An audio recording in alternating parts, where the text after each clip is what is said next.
안녕하세요. 뉴스반장입니다.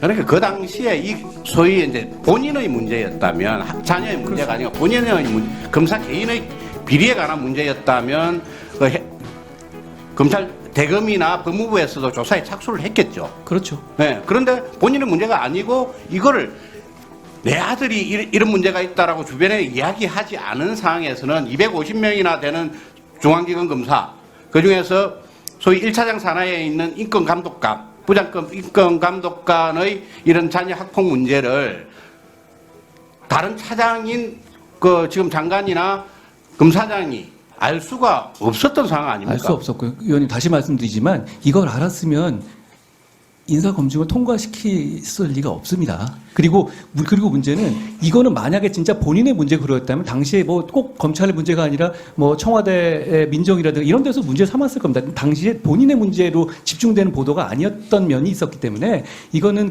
그런 식으로 파악되진 않았던 것 같습니다. 이게 본인의 문제였다면 감찰관한테 조사를 지시를 했을 것이고, 그리고 이게 본인의 문제였다면 조금 전에 장관께서도 뭐 이야기를 했지만은 소위 대통령 비서실에서도 민정수석실 또 특히 공직기강 비서관실에서 이 문제를 법무부에 조사 요청을 했겠죠. 그런데 아무런 조사 요청이나 조사 지시가 없었기 때문에 법무부 인사자료에도 그 부분이 남아있지 않은 거 아닙니까? 그렇습니다. 이게 구조적으로 알기 어려운 구조지만 다시 말씀드립니다만 중부처 장관으로서 깊은 책임감을 느낀다는 말씀을 다시 한번 드립니다. 그 당시 공직기강 비서관이 누군지 아십니까?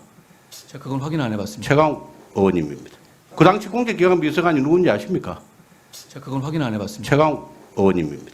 그 당시 공직기강 비서관이 누군지 아십니까? 제가 그건 확인 안 해봤습니다. 최강 의원님입니다.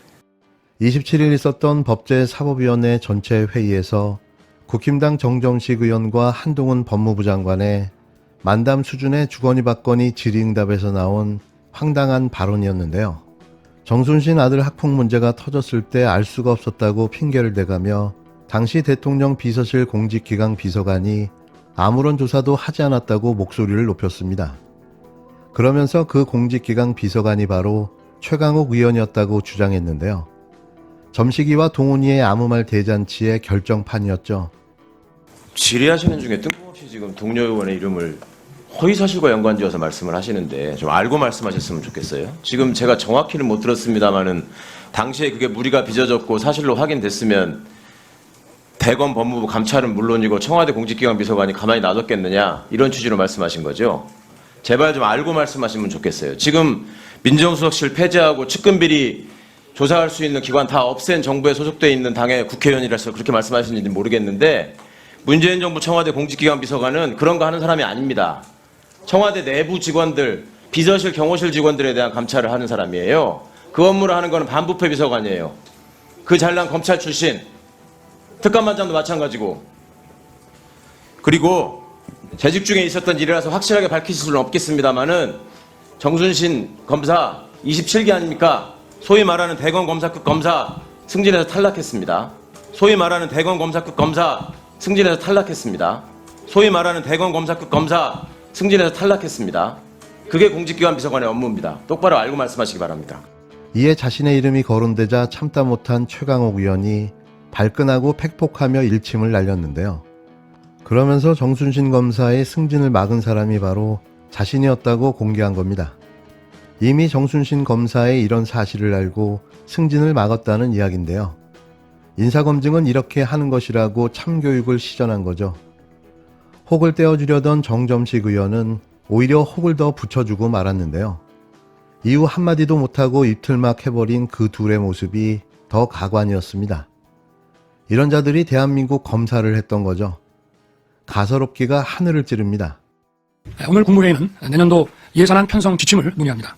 내년도 예산안은 정부가 해야 할 일에는 과감하게 돈을 쓰면서도 국민의 혈세가 한 푼도 낭비되지 않도록 강력한 재정 혁신을 추구해서 건전 재정 기조를 견지해 나갈 것입니다. 내년에 정부는 건전 기조 하에서도 국방, 법치와 같은 국가 본질 기능을 제대로 수행하고 미래 성장 기반과 고용 창출 역량을 제고하며 약자 복지를 강화하는 데 충분한 재정 지출을 할 것입니다. 회계와 자금 집행이 불투명한 단체에 지급되는 보조금, 인기 영합적 현금 살포, 사용처가 불투명한 보조금 지급 등 부당한 재정 누수 요인을 철저히 틀어막고 복지 전달 체계를 효율화해야 합니다. 회계와 자금 집행이 불투명한 단체에 지급되는 보조금, 인기 영합적 현금 살포, 사용처가 불투명한 보조금 지급 등 부당한 재정 누수 요인을 철저히 틀어막고 복지 전달 체계를 효율화해야 합니다. 국무위원들께서는 예산안 편성 지침에 담긴 정부의 국정 운영 방향을 각별히 유념해서 내년도 예산안을 준비해 주기 바랍니다. 내년도 예산도 졸라 매겠답니다. 부자들 감세에만 열을 올리더니 세수가 모자라 정작 예산을 지출할 곳에는 집행을 하지 못하고 있는 형국인데요. 부자 감세로 윤 대통령 임기 동안 무려 50조 이상의 세수가 덜 거치게 되는 거죠. 이걸 복지를 줄여서 지출을 틀어막고 있는 건데요. 이런 상황에서 윤 대통령은 28일 내년도 예산안은 정부가 해야 할 일에는 과감하게 돈을 쓰면서도 국민 혈세가 한 푼도 낭비되지 않도록 강력한 재정혁신을 추구해서 건전재정 기조를 견지해 나갈 것이라고 밝힌 겁니다. 왜 대한민국이 이렇게 살기 힘들어졌는지에 대한 해법은 고민하지 않고 예산을 틀어막겠다는 입장을 밝힌 건데요. 졸속도 이런 졸속이 없고 해법도 이런 어처구니 없는 해법이 있나 싶은 거죠. 윤 대통령은 이날 용산 대통령실에서 열린 국무회의 모두 발언에서 내년도 예산안 편성 지침과 관련해 이같이 밝혔는데요. 이날 가장 충격적이었던 건 또 편가르기, 색깔론을 꺼내들며 시민단체와 노조 죽이기를 지속하겠다고 선전포고까지 한 겁니다. 윤 대통령은 회계와 자금 집행이 불투명한 단체에 지급되는 보조금, 인기영합 현금 살포, 사용처가 불투명한 보조금 지급 등 부당한 재정 누수 요인을 철저하게 틀어막고 복지 전달 체계를 효율화해야 한다고 강조했는데요. 자신의 특활비나 줄여 쓰는 게 어떨까 싶습니다. 대통령 특활비 정보 공개를 거부하니 현재 특활비로 얼마나 돈을 펑펑 써대는지는 알 수가 없는데요. 제발 말 한마디, 생각 하나라도 국가와 국민을 위한 마음이 담겨 있었으면 합니다. 사실 이런 걸 기대하는 것 자체가 무의미하겠지만 말이죠. 한동훈 장관은 검사 기득권 지키는 검찰부 장관입니까? 누가 누구를 탓하는 것입니까? 헌법재판소의 각하 결정에 사과해야 할 사람은 민주당이 아니라 한동훈 장관입니다. 한동훈 법무부 장관은 오늘도 동문서답과 뻔뻔한 답변으로 일관하며 위법적 시행령에 대한 사수 의지를 불태웠습니다. 윤석열 정부에게 헌재 결정은 마음에 들지 않으면 무시해도 되는 참고 의견에 불과합니까? 헌재 판결을 부정하는 아전 인수가 윤석열 정권의 법치주의입니까?